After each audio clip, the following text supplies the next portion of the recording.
ఓం శాంతి. జ్ఞానాన్ని ఇతరులకి పంచడానికి, బాబా పరిచయం ఇవ్వడానికి జ్ఞానం యొక్క విస్తారం అవసరం ఉంటుంది. అందుకే బాబా ఈరోజు పిల్లలు, నేను ఎలా తండ్రిగా మీకు వారసత్వం ఇస్తున్నాను, టీచర్గా ఎలా చదివిస్తున్నాను, గురువుగా ఎలా తోడుగా తీసుకెళ్తున్నాను, ఈ విషయాలని అందరికీ అర్థం చేయించండి అన్నారు. మీరు దేనికి భయపడే అవసరం లేదు. ఈ కలియుగ లోకకుల మర్యాదలకు మీరు తల వంచి భయపడి వెనక్కి వెళ్ళాల్సిన అవసరం లేదు. మీరు ధైర్యంగా బాబా పరిచయాన్ని అందరికీ ఇస్తూ వెళ్ళండి అన్నారు. బాబా యొక్క మహావాక్యాలని బాబా మాటల్లోనే విందాము. ఫస్ట్ మే మురళి ఇది. मीठे बच्चे, तुम सिद्ध करके बताओ कि बेहद का बाप हमारा बाप भी है, शिक्षक भी है और सद्गुरु भी है. वह सर्वव्यापी नहीं हो सकता.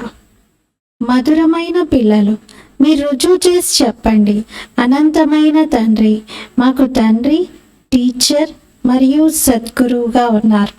వారు సర్వవ్యాపిగా కాలేరు. అనంతమైన తండ్రి తండ్రిగా, టీచర్గా, సద్గురువుగా ఉన్నారు. వారెప్పుడు సర్వవ్యాపి కారు అని ప్రశ్న. इस समय दुनिया में अति दुख क्यों है?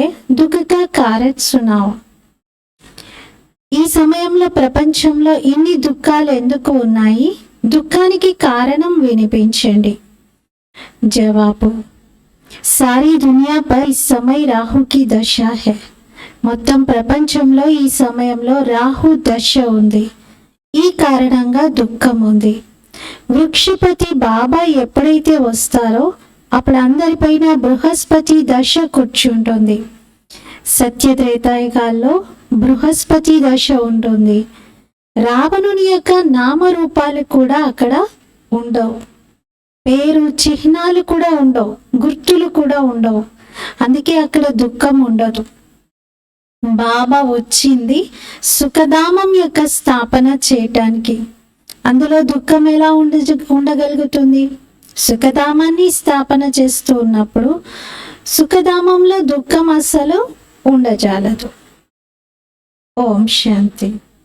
मीठे मीठे रूहानी बच्चों को रूहानी बाप बैठ समझाते हैं. మధురాతి మధురమైన ఆత్మిక పిల్లలకు ఆత్మిక తండ్రి స్వయంగా అర్థం చేయిస్తున్నారు. ఎందుకంటే పిల్లలందరికీ తెలుసు, మేము ఆత్మలము, మా ఇంటికి చాలా దూరంగా వచ్చేసాం, పరంధామం ఇంటిని వదిలి మేము ఇక్కడికి వచ్చాము అని, వచ్చేసి ఈ శరీరంలో పాత్ర వహిస్తూ ఉన్నాము అని. పాత్ర ఆత్మని వహిస్తుంది. శరీరం ఒక వస్త్రం లాగా మిగులుతుంది తప్ప పాత్ర వహించేది ఆత్మే. ఇక్కడ ఎంతమంది పిల్లలు కూర్చున్నారు? స్వయాన్ని ఆత్మగా భావించి తండ్రి యొక్క స్మృతిలో కూర్చున్నారు. ఎందుకంటే తండ్రి అర్థం చేయిస్తున్నారు, ఈ స్మృతితోనే మీ జన్మ జన్మాంతరాల పాపాలు భస్మమవుతాయి అని. దీనిని యోగం అని కూడా అనకూడదు. యోగం అనేది సన్యాసీలు నేర్పిస్తారు. స్టూడెంట్కి టీచర్తో యోగం ఉంటుంది, పిల్లలకి తండ్రితో యోగం ఉంటుంది. ఇక్కడ ఆత్మ పరమాత్మ అనగా పిల్లలు మరియు తండ్రి యొక్క మిలనం జరుగుతుంది. ఇక్కడ ఇది కళ్యాణకారి మిలనం. మిగతావన్నీ అకళ్యాణకారియే. పతిత ప్రపంచం కదా. మీరు ఎప్పుడైతే ప్రదర్శిని మ్యూజియంలో ఈ విషయాలను అర్థం చేయిస్తారో, మనం ఆత్మలము, పరమాత్మ మన తండ్రి అని పరిచయాన్ని ఇస్తారో, అది కరెక్ట్ అంటున్నారు. ఆత్మలన్నీ కూడా పరమాత్మని సంతానం. పరమాత్ముడు మరియు ఆత్మలు కూడా పరంధామం నుండే వచ్చారు. ఏ పిల్లలైనా తమ లౌకిక తండ్రిని పరమపిత అని సంబోధించలేరు. పరమపిత అయితే దుఃఖాల సమయంలో గుర్తొచ్చేటువంటి వారు. దుఃఖం బాగా ఎక్కువగా ఉంటే ఆ పరమాత్మని జ్ఞాపకం చేస్తారు. ఓ పరంపిత పరమాత్మ అని. పరమాత్మ ఉండేది పరంధామంలో. ఇప్పుడు మీరు ఆత్మ పరమాత్మ యొక్క జ్ఞానాన్ని అర్థం చేయిస్తారు. ఇద్దరు తండ్రులు ఉన్నారు అనే విషయం మాత్రమే అర్థం చేయించకూడదు. ఆ తండ్రి ఏం చేస్తున్నారు అనేది చెప్పండి. ఆ తండ్రి మనకి టీచర్గా అయి చదివిస్తున్నారు, గురువుగా అయి శిక్షణ ఇస్తూ తీసుకెళ్తున్నారు. ఇవి కూడా అర్థం చేయించాలి. మనమందరం పరస్పరంలో సోదరులం. వారే సర్వాత్మలకు తండ్రి. భక్తి మార్గంలో భగవంతుని అందరూ జ్ఞాపకం చేస్తూ వచ్చారు. ఎందుకంటే భగవంతుడి భక్తికి ఫలం ఇస్తాడు అని అర్థమైంది. మరి తండ్రి నుండి అయితే పిల్లలకి వారసత్వం లభిస్తుంది కదా. భక్తులకు భగవంతుడు భక్తి ఫలం ఇస్తాడు అంటే తండ్రి ఏమి ఇస్తాడు? మరి పిల్లలకి వారసత్వాన్ని ఇస్తారు. ఎందుకు ఇస్తారు మరి? విశ్వానికి యజమానిగా తయారు చేయటానికి. పరంతు తుమ్కో సిర్ఫ్ బాప్నే సిద్ధ కర్నా హై. కానీ మీరు కేవలం శివబాబాను తండ్రిగానే రుజువు చేస్తే సరిపోదు. బాబా తండ్రితో పాటుగా టీచర్ ఉన్నారు, సద్గురువు ఉన్నారు. ఇవి కూడా నిరూపించాలి. ऐसा समझाओ तो सर्वव्यापी का ख्याल उड़ जाए. ఇలా మీరు క్లియర్గా అర్థం చేయిస్తే సర్వవ్యాపి జ్ఞానం ఎగిరిపోతుంది. ఇది యాడ్ చెయ్యండి అంటున్నారు. గాడ్ ఫాదర్తో పాటు గాడ్ టీచర్, గాడ్ ప్రిసెప్టర్ ఎలా అవుతారో చెప్పాలి. బాబా జ్ఞాన సాగరుడు. వారే వచ్చి రాజయోగాన్ని నేర్పిస్తూ ఉన్నారు. చెప్పండి, వారు టీచర్గా ఈ శిక్షణని ఇచ్చేటువంటి వారు. మరి శిక్షణని ఇచ్చే టీచర్ని సర్వవ్యాపి అని ఎలా అనగలుగుతాం? టీచర్ అయితే తప్పకుండా స్టూడెంట్కి భిన్నంగా ఉంటారు కదా. స్టూడెంట్కి ఎదురుగా ఉండి స్టూడెంట్కి జ్ఞానం అర్థం చేయిస్తూ ఉంటారు. అంతేగాని టీచర్లోనే స్టూడెంట్, స్టూడెంట్లోనే టీచర్, ఇది ఎలా సాధ్యమవుతుంది? సర్వవ్యాపి అంటే అక్కడ అది రాంగ్ అనిపిస్తుంది కదా. ఈ విధంగా తండ్రి వేరుగా, పిల్లలు వేరుగా ఉంటారు. ఆత్మలు పరమాత్మ తండ్రిని జ్ఞాపకం చేస్తూ ఉన్నాయి, వారి మహిమను చేస్తూ ఉన్నాయి. ఆ తండ్రి మనుష్య సృష్టికి బీజ రూపుడు అని వారి వచ్చి మనుష్య సృష్టి యొక్క ఆది మధ్యాంతాల జ్ఞానంను వినిపిస్తున్నారు. బాబా స్వర్గ స్థాపన చేస్తున్నారు. మనం అందులో స్వర్గవాసులుగా అవుతున్నాం. తండ్రి ఇల్లు కట్టిస్తున్నాడు అంటే అందులో తన పిల్లలనే ఉంచుతాడు కదా. మరి మనమే స్వర్గవాసులుగా అవుతాం. లౌకిక తండ్రి పాలననిచ్చి తర్వాత టీచర్ దగ్గరికి పంపిస్తాడు తన పిల్లలకి చదివించడానికి. కానీ ఇక్కడైతే తండ్రి టీచర్ అయి చదివిస్తున్నారు. లౌకికంలో ఎంత ప్రేమగా ఉన్న పిల్లలతో తల్లి తండ్రి టీచర్ అయి చదివించడము, వాళ్ళే గురువైపోవడం అలా ఉండదు. మళ్ళీ వేరే వాళ్ళ దగ్గరికి శిక్షణ నిమిత్తం పంపిస్తారు. మీరు 60 సంవత్సరాల తర్వాత వానప్రస్థంలోకి వెళ్ళేందుకు గురువుల ఆశ్రమాలకి వెళ్తూ ఉంటారు. కానీ ఇక్కడైతే శివబాబానే తండ్రి, టీచర్, సద్గురు.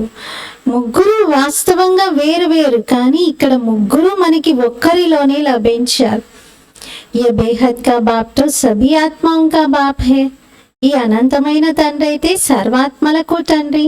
వారి జ్ఞాన సాగరుడు, మనుష్య సృష్టికి బీజ రూపుడు, సచ్చిదానంద స్వరూపుడు, సుఖ సాగరుడు, శాంతి సాగరుడు. వారి మహిమను మొదలు పెట్టండి. శివబాబా మహిమ చేస్తూ ఉండండి. ఎందుకంటే మొత్తం ప్రపంచంలో చాలా మతభేదం ఉంది కదా. అదంతా తొలగించగలిగేది శివబాబా మహిమ కరెక్ట్గా చేసి మీరు ప్రారంభించినప్పుడే అంటున్నారు. సర్వవ్యాపి అన్నట్లయితే టీచర్ అయ్యి ఎలా చదివించగలుగుతారు? మళ్ళీ సద్గురువు ఎలా కాగలుగుతారు? అందరినీ గైడ్గా ఎలా తీసుకెళ్ళగలుగుతారు? ఇంకా తీసుకెళ్లేవారెవరు ఉండకూడదు. అందరూ భగవంతులే అయిపోయినప్పుడు ఇంకా తీసుకెళ్లే ప్రశ్నే ఉండకూడదు. కానీ అందరూ పిలుస్తారు మమ్మల్ని తీసుకెళ్ళండి అని. శివబాబా అయితే శిక్షణనిచ్చి జ్ఞాపకం ఎలా చెయ్యాలో నేర్పిస్తున్నారు. భారతదేశం యొక్క ప్రాచీన రాజయోగానికి మహిమ ఉంది.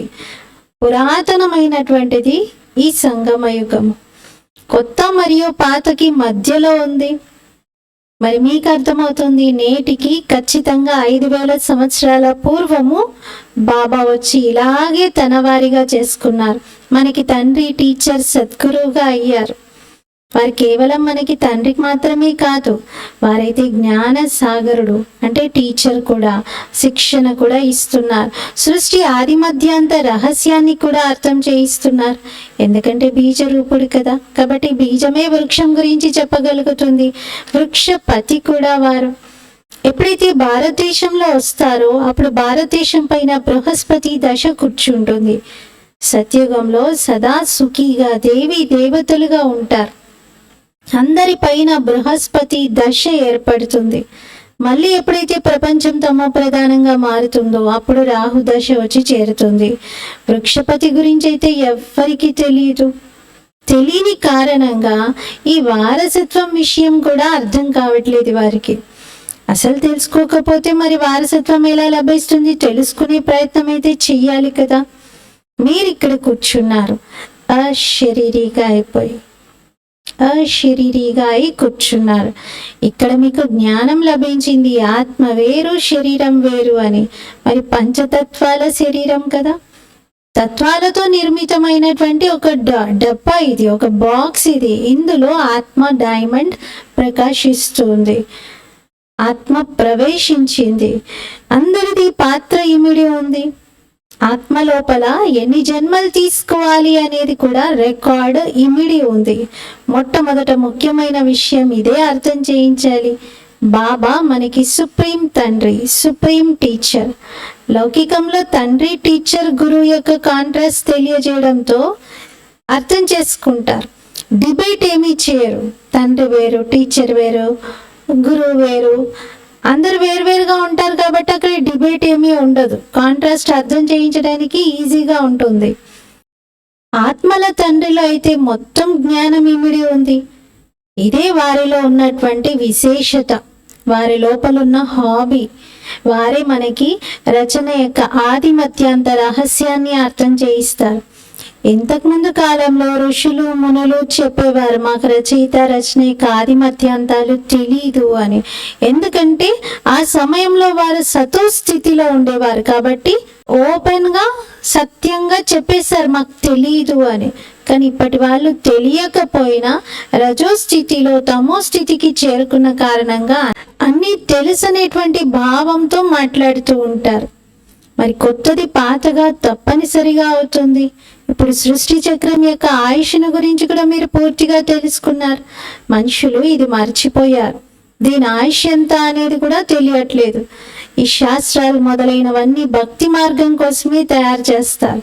చాలా గొప్పలు రాసేశారు. అందరికీ తండ్రి అయితే ఒక్కరే, సద్గతి దాత ఒక్కరే, గురువులు అనేక మంది ఉన్నారు.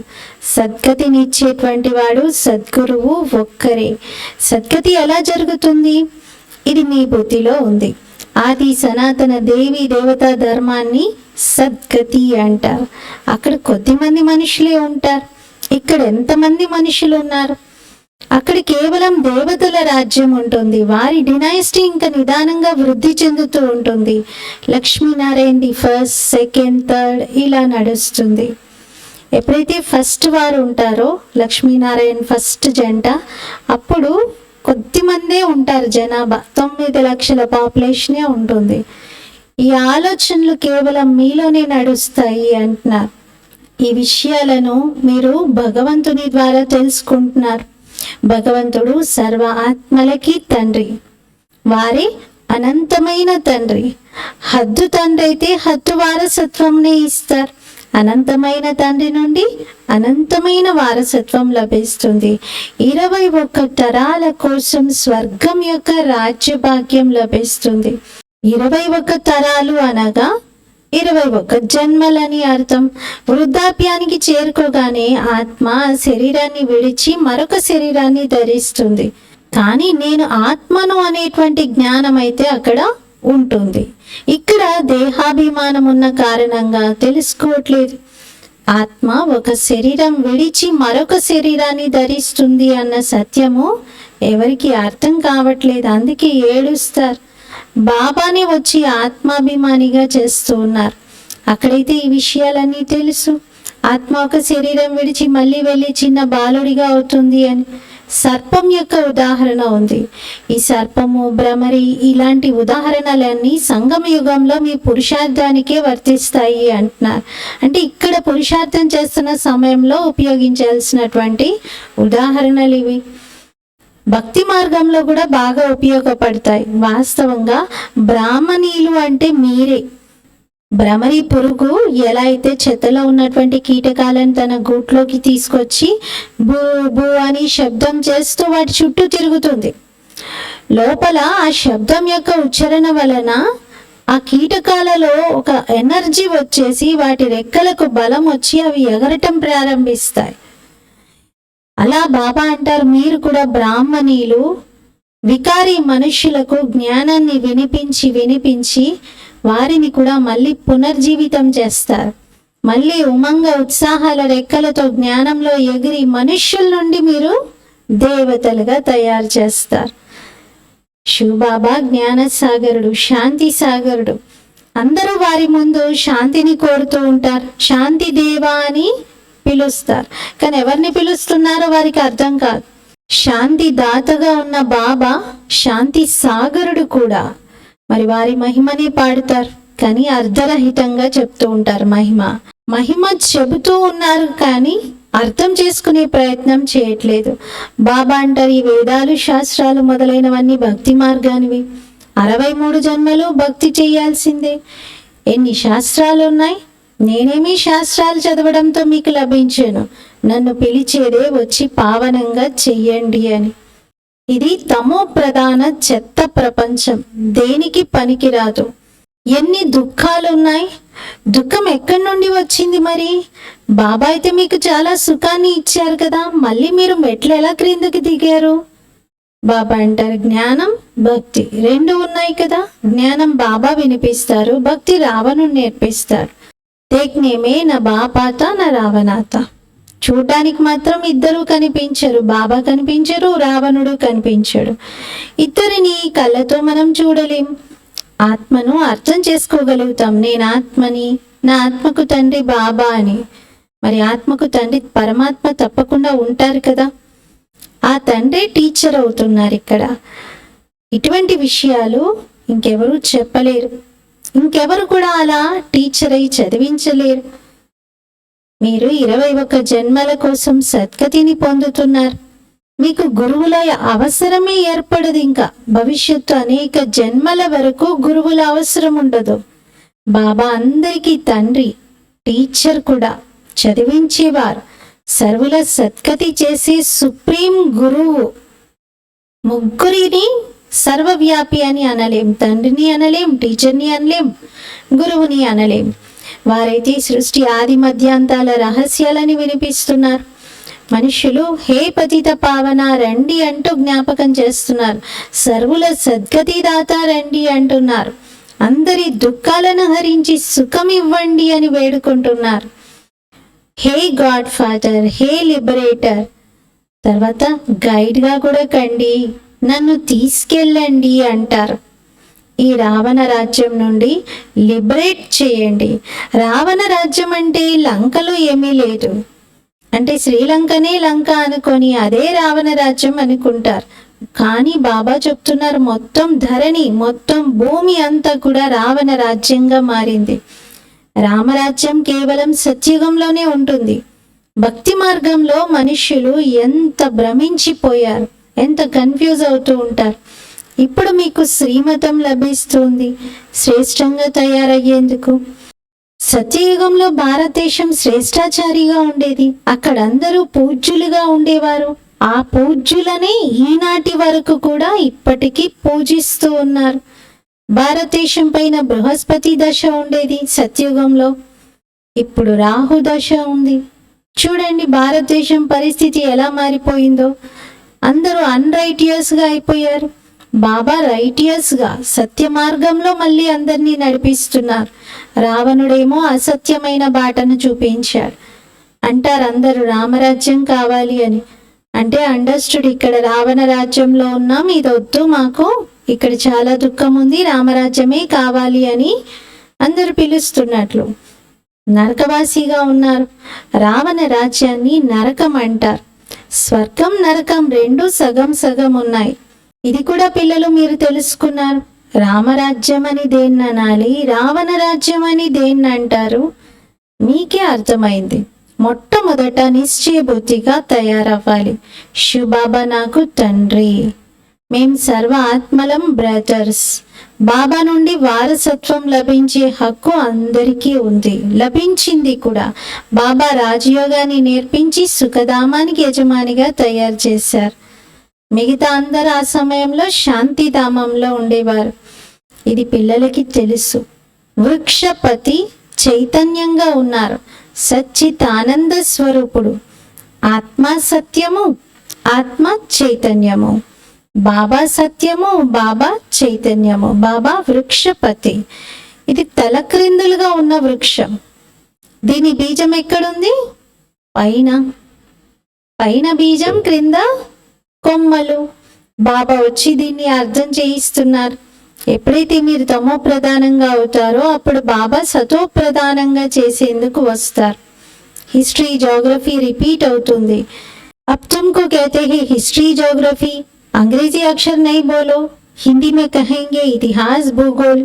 अंग्रेजी तो सब लोग पढ़ते ही है, समझते हैं, भगवान ने गीता संस्कृत में सुनाई। ఇప్పుడు మనం హిస్టరీ జోగ్రఫీ అనే పదం ఉపయోగించగానే కొందరు హిస్టరీ జోగ్రఫీ అనకండి, అలా ఇంగ్లీష్లో ఎందుకు చెప్తున్నారు, చరిత్ర భూగోళం అనండి, లేదా ఇతిహాసము భూగోళం అనండి, అలా చెప్తే అర్థమవుతుంది అని కొందరు అంటారు. ఇంగ్లీష్ అయితే అందరూ చదువుతూనే ఉన్నారు అనుకుంటారు, భగవంతుడి గీతను సంస్కృతంలో వినిపించాడు అని. మరి శ్రీకృష్ణుడైతే సత్యుగం యొక్క ప్రిన్స్, అక్కడ ఈ భాష ఉండేదా? అలా రాసైతే ఏమీ లేదు కదా. ఒక భాష అయితే ఉంటుంది వారి రాజ్యానికి. ఏ రాజు ఉంటే ఆ రాజుది ఒక సెపరేట్ భాష అయితే ఉండొచ్చు. సత్యుగంలోని రాజుల భాష కూడా ప్రత్యేకంగా ఉంది. సంస్కృతం అయితే అక్కడ లేదు. సత్యుగం యొక్క ఆచారాలు పద్ధతులు అన్నీ వేరుగా ఉంటాయి. కలియుగి మనుషుల యొక్క ఆచారాలు పద్ధతులు వేరుగా ఉంటాయి. మీరందరూ మీరా వంటి వారు. కలియుగి లోకకుల మర్యాదలను ఇష్టపడని వారు. మీరు కలియుగి లోకకుల మర్యాదలను వదిలిపెడుతున్నారు. దీంతో ఎన్ని గొడవలు జరుగుతూ ఉన్నాయి. మీకు బాబా శ్రీమతమునిచ్చారు, కామం మహాశత్రువు, దీనిపైన విజయాన్ని పొందండి అని. జగజ్జీత్గా తయారయ్యేటువంటి వారిది ఈ చిత్రం కూడా ఎదురుగానే ఉంది. మీకైతే బేహద్ తండ్రి సలహా లభిస్తుంది. విశ్వంలో శాంతి స్థాపన ఎలా చేయాలో చెప్తున్నారు. శాంతి దేవా అని తండ్రిని జ్ఞాపకం చేస్తూ ఉంటారు. బాబానే వచ్చి కల్పకల్పం విశ్వంలో శాంతి స్థాపన చేస్తారు. కల్పం యొక్క ఆయుష్ను ఎంత పొడిగించారు. దీంతో మనుషులు కుంభకర్ణ నిద్రలో నిద్రపోతూ ఉన్నారు. మొట్టమొదట మనుషులకు ఇది పక్కా నిశ్చయం చేయించండి, శివ బాబా మాకు తండ్రి, టీచర్, సద్గురువు అని. మరి టీచర్ సర్వవ్యాపి ఎలా అవుతారు? పిల్లలు మీరు తెలుసుకుంటున్నారు కదా ఎలా నేను వచ్చి చదివిస్తున్నానో. మీరు శివబాబా యొక్క బయోగ్రఫీని తెలుసుకున్నారు. వారు నరకాన్ని స్వర్గంగా తయారు చేయడానికే వస్తారు. టీచర్గాను ఉన్నారు, తోడుగాను తీసుకెళ్తారు.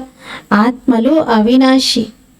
అవి తమ పాత్రను పూర్తి చేసుకొని ఇంటికి వెళ్తాయి. ఇంటికి తీసుకెళ్లేందుకు మరొక గైడ్ కావాలి కదా. దుఃఖాల నుండి లిబరేట్ చేసి గైడ్గా నేనే తీసుకొని వెళ్తాను అంటున్నారు బాబా. अच्छा, मीठे मीठे सिकीलते बच्चों प्रति माता पिता बाप दादा का याद प्यार और गुड मॉर्निंग। रूहानी बाप की रूहानी बच्चों को नमस्ते। हम रूहानी बच्चों की रूहानी बाप दादा को याद प्यार गुड मॉर्निंग और नमस्ते। मेरा बाबा मीठा बाबा प्यारा बाबा शुक्रिया बाबा। ధారణ కోసం ముఖ్య సారం.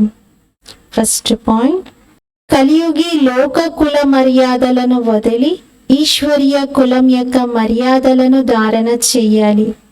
అశరీరి బాబా ఏదైతే వినిపిస్తున్నారో అది అశరీరిగా వినే అభ్యాసాన్ని పక్కా చేసుకోవాలి. సెకండ్ పాయింట్, అనంతమైన తండ్రి టీచర్ సద్గురువుగా ఉన్నారు. ఈ కాంట్రాస్ట్ అందరికీ అర్థం చేయించాలి. ఇదే రుజువు చేయాలి, అనంతమైన తండ్రి సర్వవ్యాపి కాదు అని.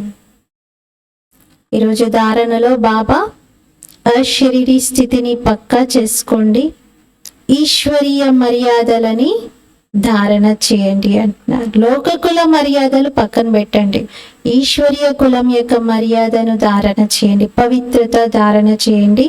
అశరీరిగా అయ్యే అభ్యాసం చేయండి అంటున్నారు. సెకండ్ పాయింట్లో సర్వీస్ గురించి, జ్ఞానాన్ని ఇతరులకి అర్థం చేయించేటప్పుడు భగవంతుడు సర్వవ్యాపి కాదు, ఆయన మనకి తండ్రి, టీచర్, గురువు అని ఈ విషయం రుజువు చేయండి అంటున్నారు. वरदान हद के नाज नखरों से निकल रूहानी नाज में रहने वाले प्रीत बुद्धि भव. హద్దులోని గారాబాల నుండి బయటకు వచ్చి ఆత్మీక గర్వంలో ఉండేటువంటి ప్రీతి బుద్ధి భవ. వివరణ: కొందరు పిల్లలు హద్దు స్వభావ సంస్కారాల యొక్క గారాబాలు బాగా చేస్తూ ఉంటారు. గారాబాలు అంటే చిన్న పిల్లల చేష్టలు. ఎక్కడైతే నా స్వభావము, నా సంస్కారము ఈ శబ్దాలు వస్తాయో అక్కడ ఇటువంటి చిలిపి చేష్టలు లేదా చిన్న పిల్లల గారాబాలు జరుగుతూ ఉంటాయి. ఈ నా అనేటువంటి శబ్దమే చిక్కుల్లోకి తీసుకొస్తుంది, బాగా భ్రమించేలాగా చేస్తుంది. కానీ ఎవరైతే బాబాతో భిన్నంగా ఉంటారో వారు బాబా వారు కానీ కాదు.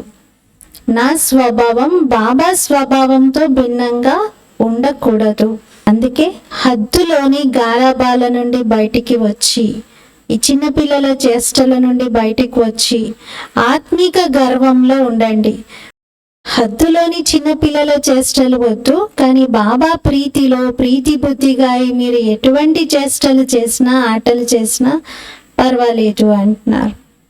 హద్దు యొక్క గారాబాలు, చిన్నపిల్లల అల్లరి వద్దు, కానీ బాబా ప్రేమలో ప్రీతి బుద్ధిగా ప్రీతిలో ఏ అల్లరైనా చెయ్యండి, పర్వాలేదు అంటున్నారు. బాబా ప్రేమలో ఉండండి, అంతేకాని హద్దు యొక్క నకరాలు, ఇది నాది, నా స్వభావం, నా సంస్కారం, నేను ఇంతే, ఇలాంటివి ఉండకూడదు. స్లోగన్: बाप से, सेवा से और परिवार से मोहब्बत है तो मेहनत से छूट जाएंगे. బాబాతో, సేవతో మరియు పరివారంతో ప్రేమ ఉంది అంటే శ్రమ నుండి ముక్తులుగా అవుతారు. బాబాతో, పరివారంతో, సేవతో ప్రేమ ఉంటే శ్రమ నుండి ముక్తులవుతారు. ఈరోజు స్వమానము: నేను ఆత్మను, ప్రీతి బుద్ధిని. నేను ప్రీతి బుద్ధి ఆత్మను. ఓం శాంతి.